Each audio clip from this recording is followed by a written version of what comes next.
Americans are stupid, garbage is everywhere, bad roads, bad medicine, wars, politicians, wars again, drugs. Okay, stop.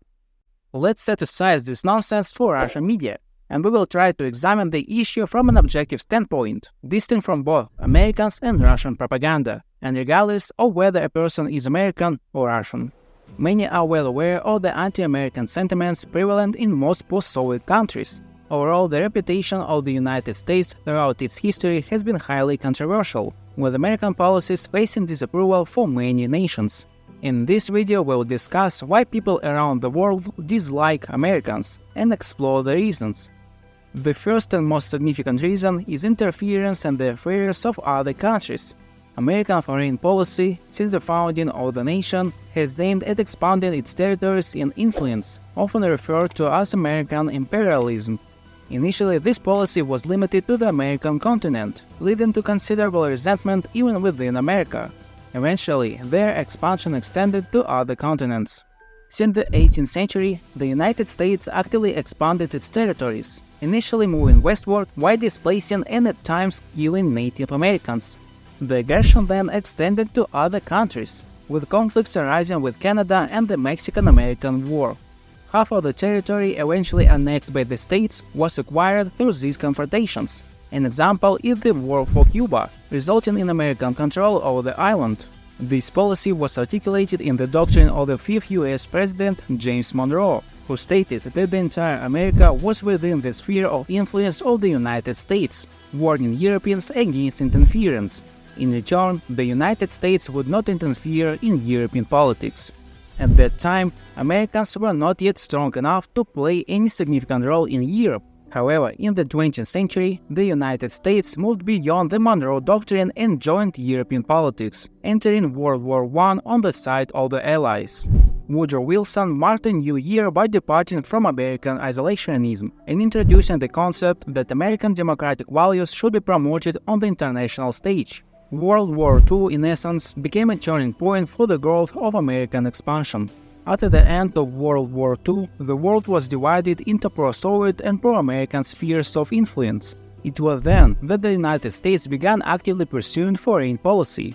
American foreign policy worldwide varied greatly. While the expansion into Western Europe occurred through the infusion of Marshall Plan funds, which did not generate much negativity except among leftist groups, involvement in wars and sponsorship of radical groups in other countries led to hatred of the United States among local population. The Cold War era was marked by active American participation in dozens of armed conflicts, directly or indirectly supporting radical rebels, or even leading coups. They did everything possible to expand their sphere of influence, even if it violated international law or human rights.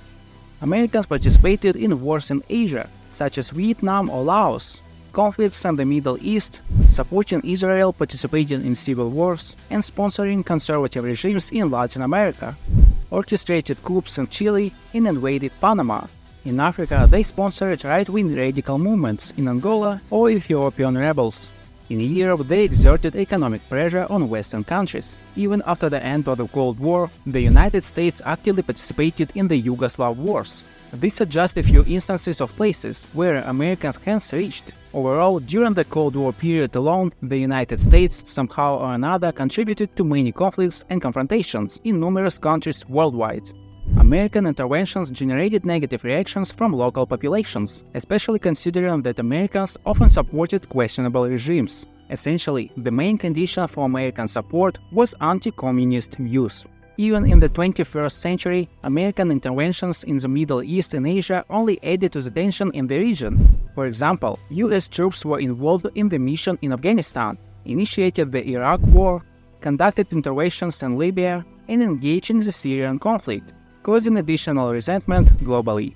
Moreover, some close allies of the United States expressed negative opinions about certain operations. For instance, France and Germany opposed the intervention in Iraq. Another point to mention is the spread of American values worldwide. Since the United States became a superpower, American policymakers believed they would become the global moral compass, determining the direction in which the world should move. Primarily, as Woodrow Wilson had already stated, this involves the spread of American democracy.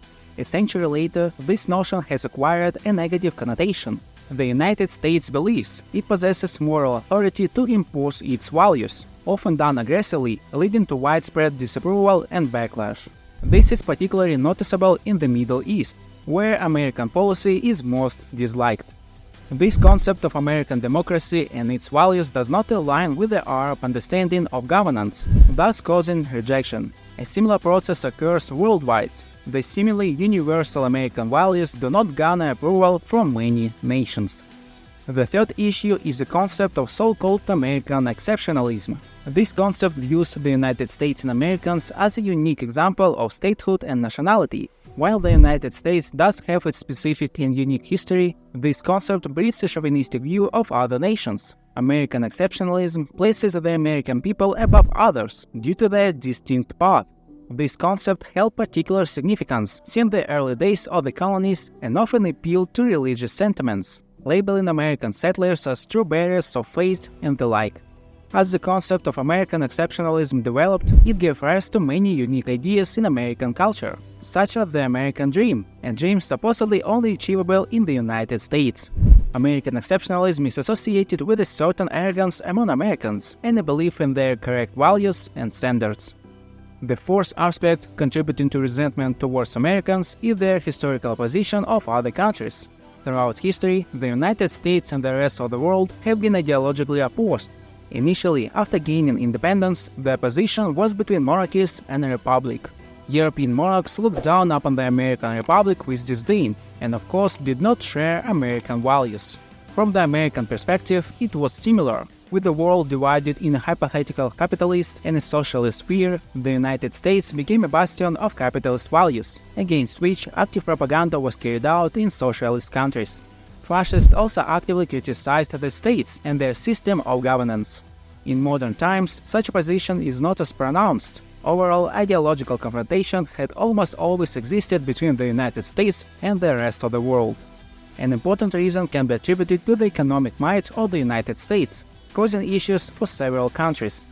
Firstly, through economic influence, Americans actively advanced their interests globally. In essence, in the last century, this has not pleased many countries, as it may conflict with their interests. Secondly, after World War II, Americans made the dollar the world's currency, thereby controlling global markets.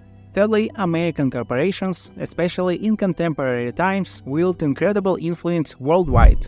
IT corporations actively influence politics in various countries. Modern colored revolutions occur precisely thanks to social media like Twitter.